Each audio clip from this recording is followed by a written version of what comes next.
Hey guys, welcome back to Film Feature 43. Today, we're going to talk about Mighty Ducks Game Changers, episode number 7. So if you're new here, consider subscribing. If you're not new, welcome back, and let's get into the video. Quack, quack, quack, quack, quack. So as for my breakdown, we start off the episode with the team hating Evan still for even thinking about going back to the Mighty Ducks, going to practice.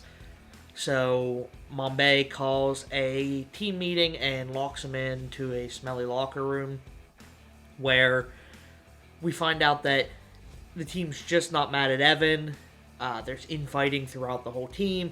You have Lauren still mad at Maya for being fake, even though Lauren was fake in that same episode. So I don't see why she's mad at Maya whenever she was doing the same thing. But she's mad at Maya. We have Logan, who's mad that he wasn't invited to the Coop-tastic sleepover at Nick's house.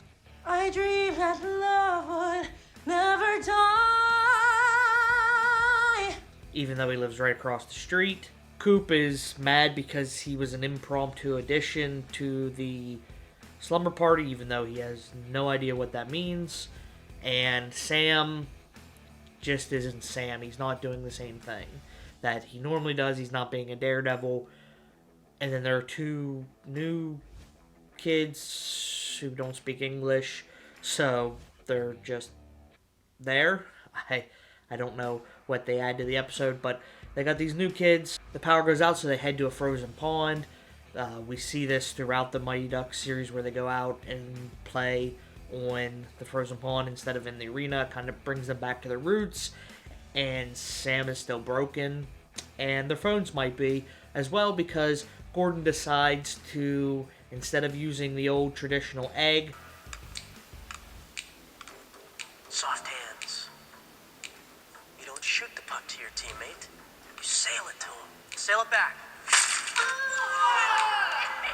to work on soft passes, decides to use their cell phones. So they want to be extra careful. We also see him developing Coop's goaling ability. We have Bombay in the background, worried about her coaching abilities and just wanting Gordon to take over so she can kind of have an out and not be the coach anymore.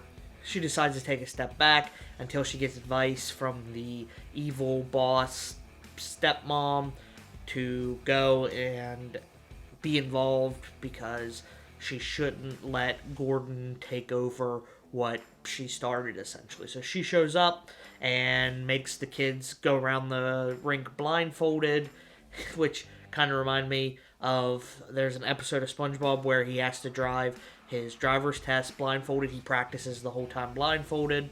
No eating in my classroom! And by the time he gets to the driver's test, he can't do the test without being blindfolded.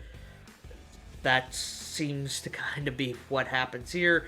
Sam decides he's going to quit the team, and Sophie has a busted knee, but Dr. Marr's here to help both situations. He gets Sam to come back by calling him the X Factor.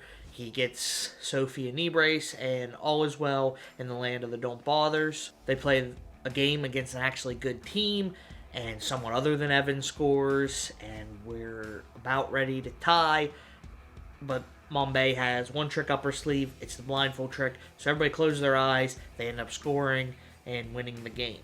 I don't know really how that would work. If I was playing a sport like hockey or basketball and the other team just closed their eyes, I wouldn't be distracted by that.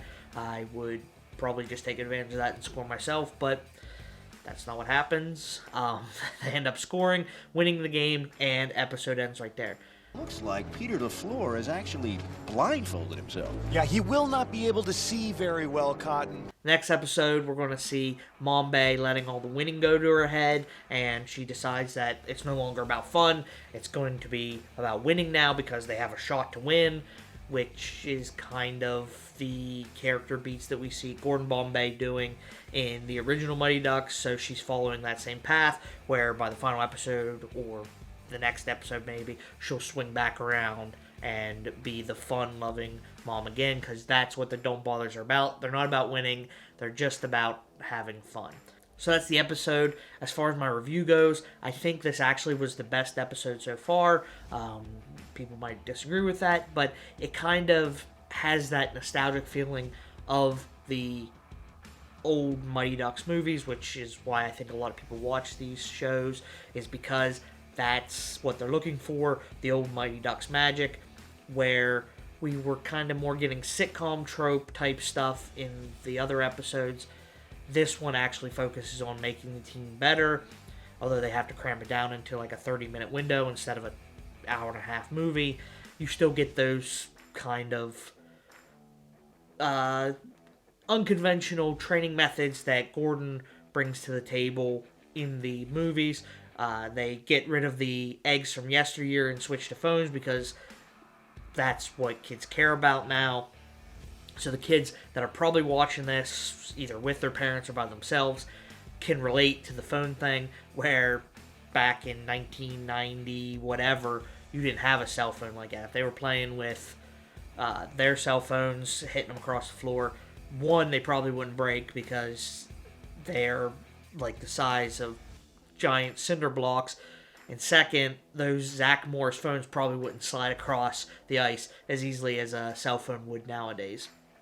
You get that team building, you get that trust exercise that comes with Gordon being the coach, the unconventional stuff like turning off the power, potentially ruining the ice in the hockey arena just to get them to go out to the pond and kind of break down those barriers. I did say in my last episode we were going to get a Sam-centric or Logan-centric episode coming up because we're kind of peeling that back.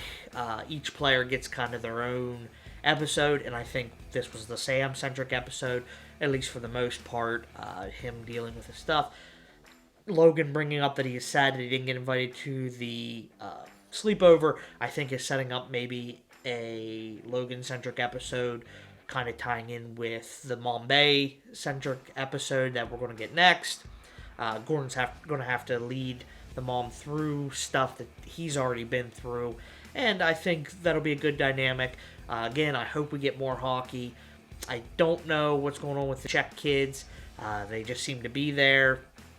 I don't know if they're producers' kids or why they're added onto the roster. I kind of hope that they do a little something. They didn't even play in the game this episode, which I thought was going to kind of be, if you've ever seen the movie Kicking and Screaming, they bring the Italian kids in, and they're the ringers, and they elevate the team because they're so good. Liar!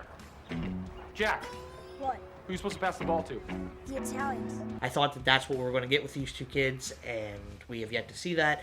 I think there's 2 episodes left, so maybe we might get that, but that's a lot to pack into just 2 episodes, and they still haven't faced the Ducks yet in a meaningful way to either come close to winning and then losing, but they're a better team for it, or winning, taking the old stereotypical underdog story and winning. Hopefully we see one of those 2 things, but until next time, I'll see ya, and thanks for watching the video.